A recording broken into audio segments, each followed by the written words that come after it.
മറ്റൊരു വാർത്തയിലേക്ക് പോകുന്നു. കൊല്ലം കൊട്ടിയത്ത് രോഗിയുമായി പോയ ആംബുലൻസ് തടഞ്ഞു നിർത്തി ഡ്രൈവറെ മർദ്ദിച്ചെന്ന് പരാതി.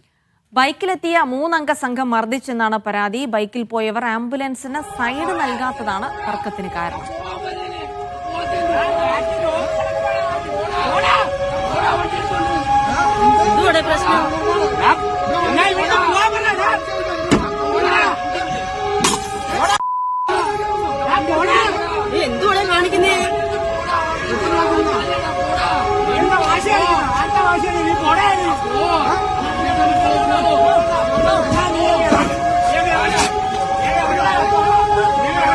ലിജോ റോളൻസ് വിശദാംശങ്ങളുമായി. ലിജോ, ഇന്നലെ രാത്രി സംഭവിച്ചതാണെന്ന് കരുതുന്നു, എന്താണ് ഉണ്ടായത്? ഇന്നലെ രാത്രി 10 മണിയോടുകൂടെയാണ് ഈ സംഭവം നടക്കുന്നത്. അതായത് പത്തനാപുരത്തെ ഒരു സ്വകാര്യ ആശുപത്രിയിൽ നിന്നും കൊട്ടിയത്തുള്ള ഒരു ആശുപത്രിയിലേക്ക് രോഗിയായി പോകുമ്പോഴായിരുന്നു ഈ സംഭവം ഉണ്ടായത്.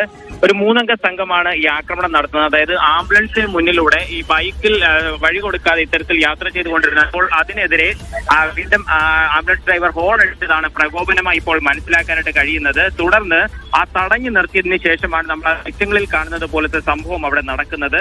ആ പുറത്തിറങ്ങുകയും ആംബുലൻസ് ഡ്രൈവറെ മർദ്ദിക്കാൻ ശ്രമിക്കുകയും മാത്രമല്ല ആ ആംബുലൻസിന്റെ ഒരു വശത്തെ മിറർ കൈകൊണ്ട് അടിച്ച് തകർക്കുകയും ചെയ്യുന്ന ദൃശ്യങ്ങളിൽ കാണാനായിട്ട് സാധിക്കുന്നു. ഉടൻ തന്നെ കൊട്ടിയം പോലീസിനെ വിവരമറിയിച്ചു. കൊട്ടിയം പോലീസ് എന്തായാലും മൊഴി രേഖപ്പെടുത്തിയിട്ടുണ്ട്. അതിൽ ഒരാളെ തിരിച്ചറിഞ്ഞിട്ടുണ്ട് എന്നുള്ളതാണ് ഇപ്പോൾ മനസ്സിലാകുന്നത്. അവരെ കണ്ടെത്താനുള്ള പരിശോധന പോലീസ് ഊർജിതമാക്കുകയും ചെയ്തിട്ടുണ്ട്. ആംബുലൻസ് ഡ്രൈവർ അത്തരത്തിൽ രോഗിയുമായി പോകുന്ന ആംബുലൻസിന് നേരെ പോലും ആക്രമണം ഉണ്ടാകുന്നത് വലിയ ആശങ്കയാണെന്നുള്ള കാര്യമാണ് ആംബുലൻസ് ഡ്രൈവറുമായി ബന്ധപ്പെട്ട അസോസിയേഷനുകൾ അറിയിക്കുന്നത്.